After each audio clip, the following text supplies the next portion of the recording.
Lots of people are named after relatives, but it's a funny thing when your parents aren't sure if that person is living or dead when you're born. You see, my parents, Robert and Evelyn, named me after my father's younger brother, Edward J. Ted Templeman. As I grew up, my parents explained to me how I became his namesake, and in turn my Uncle Ted would give me glimpses into the hellish ordeal he experienced during the Second World War.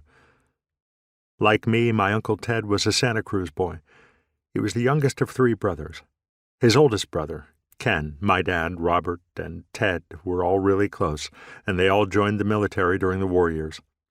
Ted, in fact, quit school in the 11th grade and enlisted in the Navy on Independence Day, 1940. I think the 3 of them felt inspired to serve their country because they'd emigrated from Canada just a few years earlier. After my Uncle Ted completed boot camp in September 1940, he'd serve on a heavy cruiser, the USS Houston, which in late 1941 was stationed in the Philippines. When the Japanese attacked Pearl Harbor, Navy brass ordered the Houston to sail for the Dutch East Indies. Good thing, too, because the Japanese almost immediately launched an overwhelming air assault on the Philippines. After holding her own in some smaller engagements, the Houston's luck ran out in late February 1942. During the Battle of Sunda Strait, a larger Japanese naval force attacked her and a number of other Allied ships in the waters just north of Java.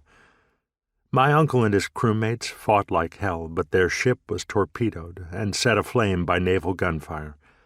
The Houston proceeded to keel over and sink.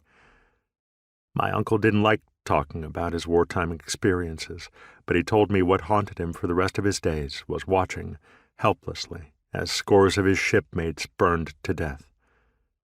More than half the crew died when the Houston sank in the early morning of March 1st.